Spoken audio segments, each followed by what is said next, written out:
కళ్ళు కళ్ళు అంటే తాడి, అంటే మనం తాడి అంటాం కదా కళ్ళు. ఇది సహజంగా మనం మంచి ఆరోగ్య పానీయం. కానీ మనం ప్రస్తుతం కల్తీ తాగుతున్నామంట. కళ్ళు అంటే లిమిట్గా తాగాలి. అలాగని కళ్ళుని మనం పుల్లబెట్టి అది ఒక వ్యసనంగా తాగకూడదు అనమాట. దీనివల్ల ఇది సహజంగా పానీయం అనమాట. ఆల్కహాల్గా కూడా తర్వాత మారుతుంది అనమాట కళ్ళు అనేది.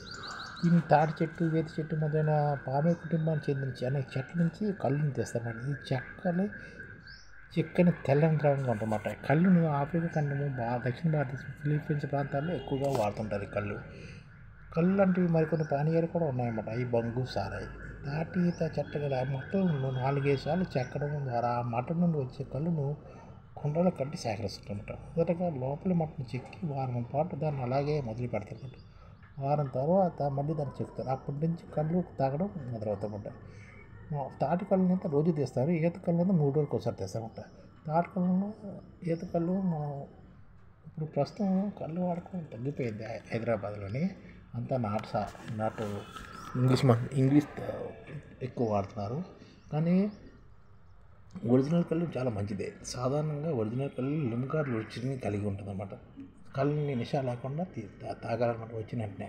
కొబ్బరి కళ్ళు కూడా ఉంటుంది. ఇది మువ్వులకు కొస భాగాన్ని కోసి అక్కడ కళ్ళు కొన్ను కడతారన్నమాట. కొబ్బరి చెట్లకి ఎన్ని మువ్వులు ఉంటే అన్ని కొన్ను కడతారన్నమాట. దీని ప్రకారం ఇది ప్రత్యేకంగా నిషా తక్కువగా ఉంటుందన్నమాట. తాజా కొబ్బరికలు ఆరోగ్యానికి ఎంతో మేలు. కొబ్బరికలు నేర అంటారు. అలాగే అత్తి చెట్ల నుంచి కూడా కళ్ళని సేకరిస్తారు. విప్ప చెట్టు సమీపంలో గొయ్యి తవ్వి అక్కడ కనిపించే విప్ప చెట్టు వేరుని కొంతమేర కూడి దాని కింద ఒక చిన్న కొన్ను కూడా పెట్టి విప్ప చెట్టు నుంచి కూడా తీస్తారు. అలాగే ఈ విప్ప చెట్టు కాండం నుంచి తీసే కళ్ళను నుంచి రసాన్ని కూడా గిరిజనులు ఎక్కువగా తయారు చేస్తారన్నమాట. ఇది ఆరోగ్యానికి కూడా విప్ప కళ్ళు కూడా మంచిది ఆరోగ్యానికి. ఈ కళ్ళు నెలకు సుమారుగా 18 లీటర్ల వరకు కళ్ళు వస్తుంది అన్నమాట చెట్టు నుంచి. ఎండకు తగిలి పులిస్తేనే మత్తు ఏర్పడుతుంది. అంటే కళ్ళుని మనం నీరాగని తీసుకొని మంచిది ఆరోగ్యానికి. కానీ పులిసిందంత కళ్ళు మంచిది కాదు. పౌడర్ కలిపి యూరియా, కుంకుడు రసం, నిమ్మ ఉప్పు, బియ్యం పిండి కలిపి ప్రస్తుతం పౌడర్ కలు తయారు చేస్తాం. మత్తు కోసం అల్పజమాలు, డైజోఫ్లాము, హైడ్రేట్ వంటి నిషేధాలు కలిపిన రసాయనం కలిపి తయారు చేస్తారన్నమాట.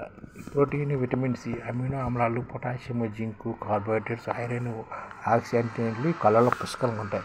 క్యాన్సర్ కణాలు కూడా నివారించవచ్చు. శరీర నిర్మాణానికి తాటికలు చాలా మంచిది. గుండె సంబంధ వ్యాధిని కూడా తగ్గిస్తుందండి. ఇది పరిమితి నుంచి తాగకుండా తీసిన వెంటనే తాగాలన్నమాట. అప్పుడే తీసిన కళ్ళలో సూక్ష్మజీవులు ఉండి ఆ సూక్ష్మజీవులు మనిషికి మేలు చేస్తాయన్నమాట. తాటి ముంజలు చాలా మంచివి. కడుపులో మంటను తగ్గిస్తాయి. మూత్ర సమస్యను తగ్గిస్తాయి అన్నమాట. తేగలు కూడా చాలా మంచివి. తాటి బెల్లం, చక్కెర, ఖనిజాలు ఎక్కువ. ఉదయాన్నే తింటే మంచిది. తలనొప్పిని తగ్గిస్తుంది. కొవ్వును కరిగించడం దీని లక్షణం. లివర్ ఆరోగ్యంగా ఉంటుందన్నమాట కళ్ళు తాగడం వల్ల. కానీ అదే బానిసగా మనం కళ్ళు తాగడమే పనికి పెట్టుకో. ఇప్పుడు హైదరాబాద్ చుట్టుపక్కల కళ్ళే లేవు. ఇప్పుడు ఆర్ఎఫ్సి దగ్గరికి వెళ్ళాము, రామోజీ ఫిలిం సిటీ దగ్గర చుట్టుపక్కల ప్రాంతాల్లో 10,000 చెట్లు దాకా ఉంటాయి. కానీ కళ్ళు తీసేవాళ్ళు 100 మంది కూడా లేరు. అక్కడ అన్ని చెట్లు అన్నీ మూడుబారిపోయి ఉంటాయి. కానీ సిటీలోనే అంత కల్తీ కళ్ళే. చెట్టు తీసి అంత కళ్ళు తాగుతారు. అంతా ఆల్ఫోజమాలు, డైజోఫాము, హైడ్రేట్ ఇలాంటి నిషేధ రసాయనం కలిపిన కళ్ళే హైదరాబాద్ సిటీలోనే లభిస్తుంది. కానీ రామోజీ ఫిలిం సిటీ ఆ ప్రాంతంలో, అజీజ్ నగర్ ఈ ప్రాంతంలో చూస్తే దాదాపు కొన్ని లక్షల చెట్లు ఉంటాయి. కానీ వాటిని తీసేవాళ్ళు, కళ్ళు తీసేవాళ్ళు లేరు. ఎందుకంటే ఆధునిక యువత కళ్ళు చెట్టు అక్కడ మర్చిపోయారు.